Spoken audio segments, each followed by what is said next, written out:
Hi, I'm Alex and welcome to the channel. So this video is part of a new series I want to start, 60-second stocks, where in as close to 60 seconds as possible, we look at a company, look at the key facts you need to know about them and determine whether or not there's something you should consider investing into. This week, I want to start with Boeing. If you like this format, if you found the video helpful, please hit the like button. It's massively appreciated. And please also consider subscribing to the channel if you'd like to see more content like this.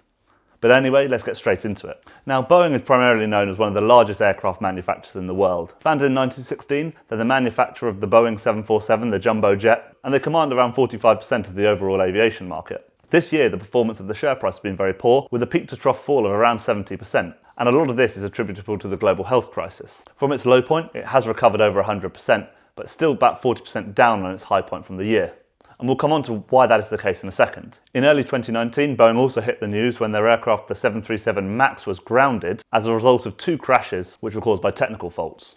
Now, in January of this year, for the first time in 30 years, Boeing announced a decrease in their order book size. What that ultimately means is their order book, the book of planes which they're manufacturing for customers, decreased. So why recently has the share price increased then? Well, there's two main reasons for that. Firstly, due to Boeing announcing that they're going to restart manufacturing the 737 MAX. And secondly, due to the overall positive sentiment in the aviation sector as a whole. We've also seen a number of large share price increases in a number of airlines too. Now, I've also made a video on the airline sector as a whole. It's not a sector I'm particularly interested in, but it wasn't timed particularly well with these recent share price increases. However, I've got another video coming soon where I'm going to unpick those numbers and understand why it really doesn't make sense. But why is this not as positive as it may seem? Firstly, resuming manufacturing of the 737 MAX doesn't mean new revenues coming in. Ultimately, it just means increasing costs and building up inventory. Recently, the CEO of Qatar Airlines, who have over $50 billion of aircraft on order with Boeing, announced that they would be looking to delay the delivery of some of those aircraft and that it was key for long-term relationships with those suppliers. As well as this, two large aircraft leasing companies, AERCAP and SBMC Aviation Capital, both announced that they are delaying delivery of aircraft as well. In addition to all of this,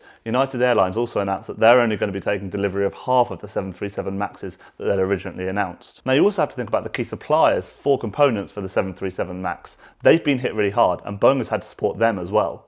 What impact does that have on the profitability of the aircraft overall? Now, the aviation sector isn't out of the woods by any stretch of the imagination. There's still a number of real challenges it has to overcome. And there's a real risk that some airlines may go bankrupt. That could result in a number of fairly new aircraft being available on the second-hand market, which in turn decreases demand for brand new aircraft. In the coming months, it is expected that the FAA, the Federal Aviation Authority, will give certification for the 737 MAX to fly again. Whilst this may cause a small bump in share price, it ultimately doesn't solve the problems Boeing has. It can't fix the massive losses they've made this year. They've attempted to cut the huge fixed cost bases by making redundancies, but ultimately this is just a response to anticipated weaker demand. In the first quarter of this year, they burned through just under $5 billion of cash. We can expect the same in Q2, and ultimately don't expect Boeing to be paying dividends anytime soon. They will need to focus on repaying the $40 billion worth of debt they've raised this year. Now, historically, has Boeing been too focused on paying dividends from executing share buybacks rather than reinvesting that money into research and development to improve their offering? Now, there's also a lot of rumours circling online that perhaps Boeing received cash advances for some of their key defence contracts,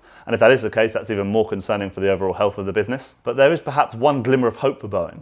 Perhaps a change in political thinking, I'm looking towards the November elections in America, could change political thinking to be more environmentally focused. Perhaps encouraging airlines to replace older aircraft with newer, energy efficient models. That would be good news for Boeing. Look, I'm not saying Boeing are going to go bankrupt. My honest belief is that they have too many defence contracts to be allowed to go bankrupt, but ultimately, whoever's bailing out doesn't care whether their market cap is 50 billion or 200 billion. So personally, I'm pretty pessimistic about investing into Boeing. So sorry that went way over the 60-second mark. I'll try and make sure it's much more succinct in future, but I hope you found the video interesting. If you did, please hit the like button, please subscribe to the channel. All support is really, really appreciated. Thank you so much for watching, and I'll see you in another video.